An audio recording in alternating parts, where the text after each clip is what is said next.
Hello everyone, my name is Eduardo Lamas, and in this video we are going to talk about tissue repair and healing.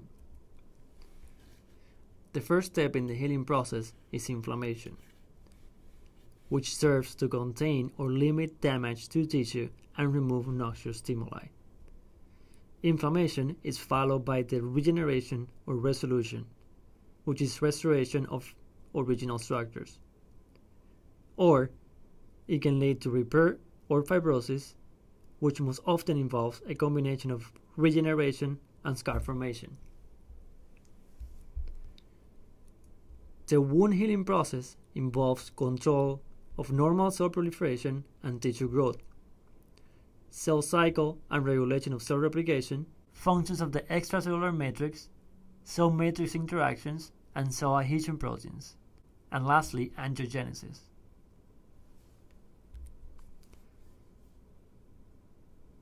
When a limb is excised from the newt, they can grow another limb. However, this does not occur in mammalian tissue. Whole organ regeneration, once lost, does not occur in humans. Regeneration in the context of mammalian cells refers to a process of compensatory hyperplasia, or an increase in cell number. This requires that some remaining normal tissue or organ part is present. There are three overlapping phases in wound healing: an inflammatory phase, a proliferative phase characterized by formation of granulation tissue, proliferation and migration of connective tissue cells, and re-epithelialization of the wound surface. The last phase is a maturation phase, which consists of extracellular matrix deposition, tissue remodeling, and wound contraction. Factors that influence wound healing include the innate ability of tissue or cells to proliferate.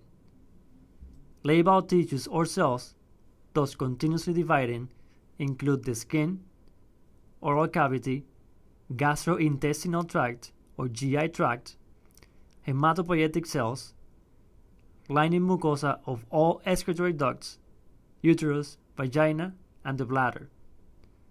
Stable tissues or cells are quiescent unless stimulated to divide. These include the liver, the lungs, the pancreas, and others. Lastly, permanent tissues are those that are non-dividing, and they include the brain, skeletal muscle, and cardiac muscle. Another factor that influences wound healing are growth factors and cytokines. In addition, receptor-mediated signal transduction is an essential factor regulating wound healing. There is also extracellular matrix and cell matrix interactions and angiogenesis. Now we're going to discuss cutaneous wound healing. Healing occurs by primary or secondary mechanisms. Now we're going to discuss cutaneous wound healing. Healing occurs by primary or by secondary union or intention. In primary intention, the wound is uninfected. The wound edges can be approximated, the surface defect is small, the wound is uncomplicated and incisional, such as that in the case of surgery. There is limited epithelial, connective tissue, and epithelial basement membrane damage, and there is minimal scarring. On the other hand, in secondary intention, there is a higher rate of infection, the wound edges cannot be approximated, the surface defect is large, the wound is complicated or excisional, there is extensive granulation tissue formation, abundant collagen deposition, and substantial scarring. The inflammatory phase of wound healing occurs within the first 24 hours.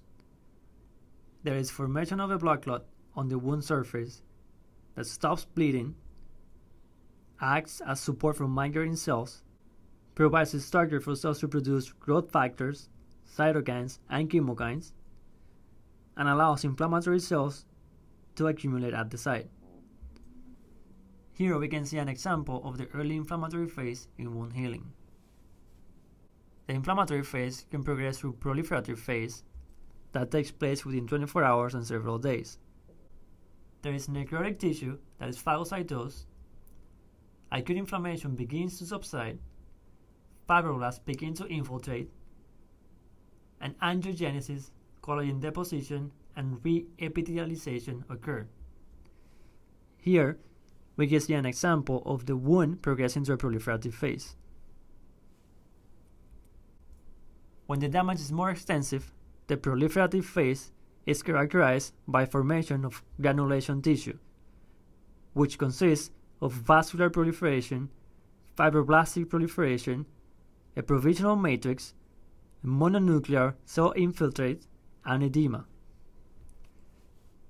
In this picture, you can see the progression of the proliferative phase from the injury to the scar formation. Angiogenesis is also known as neovascularization. There are two basic mechanisms. First, there is branching and extension of adjacent pre-existing vessels, or second, they can be recruitment of endothelial progenitor cells from the bone marrow. In angiogenesis from pre-existing vessels, vasodilation occurs in response to nitric oxide and vascular endothelial growth factor, VEGF. Matrix metalloproteinases degrade parent vessel basement membrane. Plasminogen activator disrupts endothelial cell-to-cell contacts. Additionally, plasminogen activator inhibitor 1 and collagenase activities are upregulated by VEGF. Also, endothelial cells migrate towards the stimulus and begin to proliferate. Finally, these endothelial cells remodel and recruit peri-endothelial cells to form a mature vessel. Angiogenesis from endothelial precursor cells is characterized by the recruitment of these cells from the bone marrow. VEGF from mesenchymal and stromal cells signal epithelial precursor cells through VEGF receptors to migrate, proliferate, and differentiate at the site of angiogenesis. The Notch pathway promotes the appropriate amount of branching of new vessels. Angiopoietins, platelet-derived growth factor, TGF-beta or transforming growth factor beta, and hypoxia promote angiogenesis and the recruitment of peri-endothelial cells. In addition, they promote the recruitment of extracellular matrix to stabilize the newly formed vessels. The maturation or remodeling phase of wound healing occurs within days to weeks. Here, collagen is remodeled and realigned along tension lines. Cells that are no longer needed undergo apoptosis, and with minimal damage, healing occurs by regeneration that restores normal tissue structure. As we can see here, extensive or prolonged damage can also lead to scar formation. Several factors can have an adverse effect on wound healing. These include ischemia, infection, retained foreign bodies, anti-inflammatory therapy, and nutritional deficiencies. Finally, there can be several complications to wound healing. First, there can be non-healing or wound dehiscence. Wound dehiscence occurs when a wound breaks open along a surgical suture. It is often associated with infection and it requires reoperation. Secondly, there can be excessive fibrosis. Some examples include liver cirrhosis, idiopathic pulmonary fibrosis, chronic pancreatitis, glomerulonephritis, and constrictive pericarditis. All of these will be discussed in the organ systems. Lastly, calcification can also be a complication of wound healing. After watching this video, please rate it by using the thumb up or down option below. Thank you.